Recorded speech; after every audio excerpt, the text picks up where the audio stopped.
Hello and welcome to Arcade Spotlight. We're glad you can join us from the vast regions of space to follow us on this epic journey through arcade history.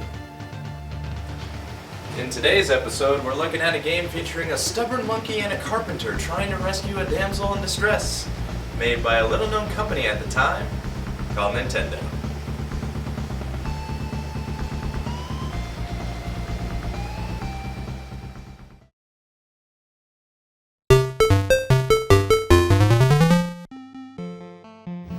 It's a fun game, but it can be pretty brutal.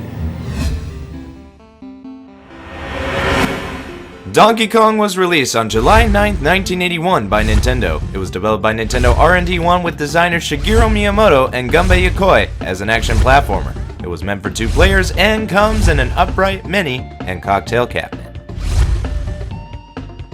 Donkey Kong, I remember that it was one of the first video games that had Mario in it, involved the wonderful chase for the girlfriend and the monkey, played it for hours on end.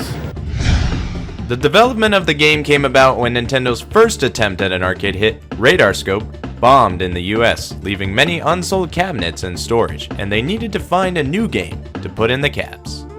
So They converted a bunch of Radar Scope cabinets into Donkey Kong and sold those out to the arcades. And it was much better sales with Donkey Kong. There's a lot of older cabinets out there with grid sides that were originally Radar Scope that were converted over. You're Mario, and you start the first level at the bottom of Superstructure, and the goal of the game is for you to rescue the princess, and your nemesis, the antagonist, is a big gorilla. Donkey Kong himself is constantly throwing barrels at you to kill you. The object is to go along a girdered building and levels, climb ladders to get to the girl at the top. But you are getting barrels thrown at you by a giant monkey or gorilla. First level is the most common level. You're dodging the barrels Donkey Kong throws down at you. From that, you climb to the top. You will ultimately make it to the point that you get to your girlfriend. The ape grabs her and makes off with the girlfriend. Goes to the second level. The second level, the rivets level, you just dodge fireballs and knock out 8 rivets, and Donkey Kong falls. Third level, the elevator and spring level, is just a platformer with really tough timing on the springs. And then you get to the Pie Factory level, which is on the arcade version. A lot of conveyor belts and moving ladders. Tricky level, need a little bit of luck to get through that one. It may seem like Donkey Kong has your number, but Jumpman has his own tricks, like getting the floating mallets to use on the barrels for more points. Speaking of points, the bonus points on the upper right also acts as a time limit for a level, so you need to get to the top as fast as you can because Jumpman's life depends on it. For me, it is like one of the hardest games for me personally. Like, I just cannot seem to get the rhythm. Out of all these games, these old school games, Burger Time's my favorite, obviously. You've seen me play that plenty of times, and I kind of know how to lure things in that game. I know the patterns. Lots of these games are all about patterns. You can manipulate the way things move by your movements, and I've never been able to figure that out in Donkey Kong. There's no end to this game. It will repeat after the 4th level, so you'll always be playing for a high score.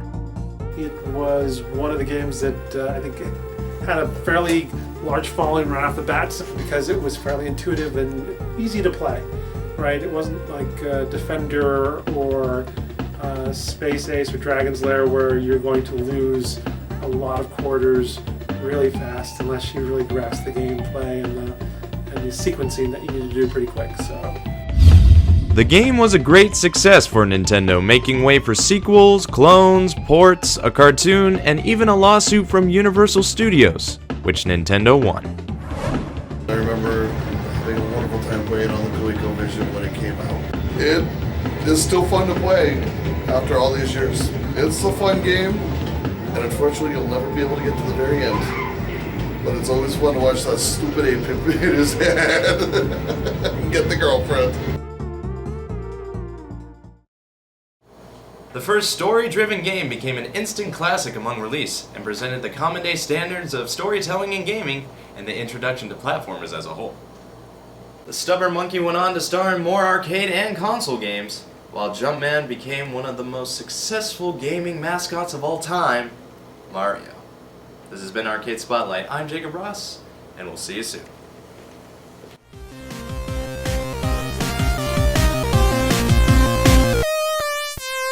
Want to play the games featured on the show? Come check us out. We're located at 4840 East Jasmine Street, number 102, Mesa, Arizona, 85205, near Falcon Field and the Monastery. Hey everybody, thank you so much for watching. Be sure to support the channel by giving us a like, comment, sharing the video around, and hitting that subscribe button. It really helps us out.